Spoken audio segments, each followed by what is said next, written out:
In an age of warriors and kings, where power was won through blood and iron, one man would rise from the cold shores of Denmark to claim a crown across the sea.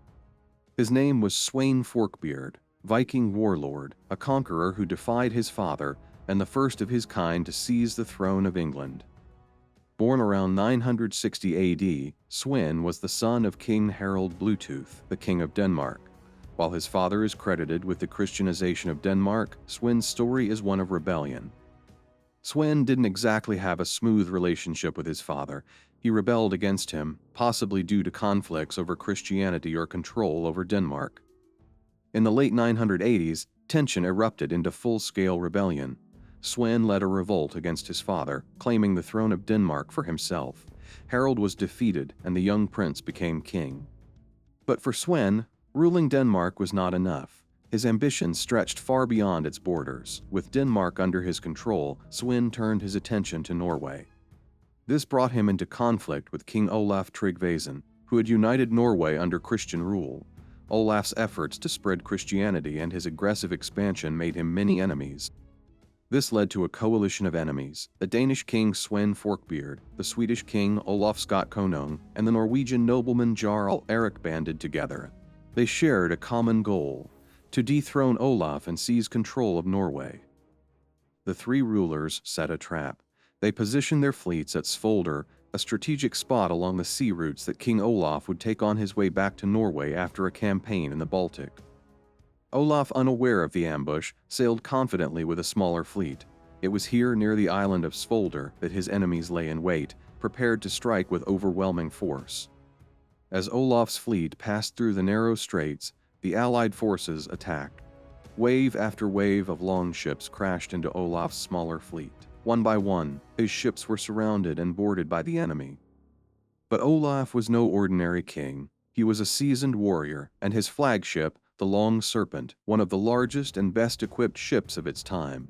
The battle raged fiercely, with Olaf's men fighting bravely, despite being heavily outnumbered. Despite his efforts, Olaf's fleet was overwhelmed. His ships were either captured or sunk. As his enemies closed in, Olaf faced a dire choice: surrender and be humiliated, or die with honor. According to the sagas, Olaf chose to leap into the sea, preferring death over capture. Some say he drowned, while others believe he swam away and survived. The clash that followed would change the balance of power in Scandinavia forever, with Sweyn emerging victorious and claiming a piece of Norway for himself. Olaf Tryggvason's ambition to create a unified Christian kingdom died with him. This victory solidified Sweyn Forkbeard's power, but his greatest conquest was yet to come. Soon, he would turn his sights on the richest prize of all, England. With his power in Scandinavia secure, Sweyn turned his gaze toward England. In the early 990s, he led a campaign of fear and destruction raiding deep into English territory. Villages were burned, lands pillaged, and the people lived in constant fear of Viking longships appearing on the horizon. At this time, England was ruled by King Æthelred the Unready, a king struggling to defend his kingdom from the onslaught of the Danes. To stop Sweyn's devastation, Æthelred resorted to a desperate measure. He agreed to pay the Danes to leave England in peace. This payment, known as denegeld, was a heavy tax on the English people. But peace was short-lived. The Danegeld only encouraged further Viking raids, and while Sweyn returned to Denmark, smaller groups of Danes continued to raid and even began to settle in the north of England. In 1002, Æthelred made a fateful decision, one that would ignite a deeper conflict. Convinced that the Danish settlers posed a threat to his kingdom always, he ordered the massacre of all Danes in England on St. Brice's Day, November 13th.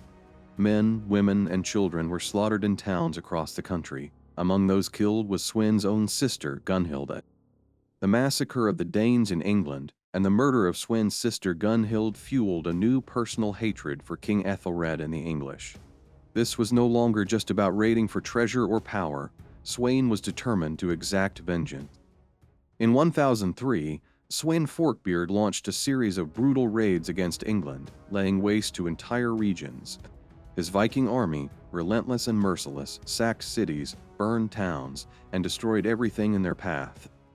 His power seemed unstoppable, The people of England, weary of Æthelred's failures, began to turn against their king and support the invaders.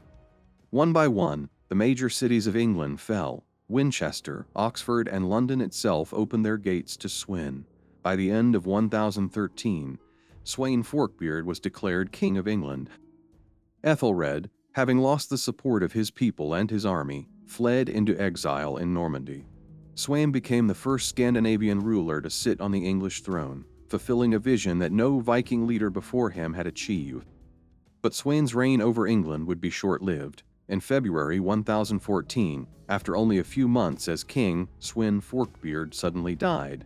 His death left a power vacuum that would throw England into turmoil once more. After Sweyn's death, his son Cnut the Great stepped forward to claim the English throne. But Æthelred returned from exile and tried to reclaim his kingdom, setting the stage for a new battle over the future of England.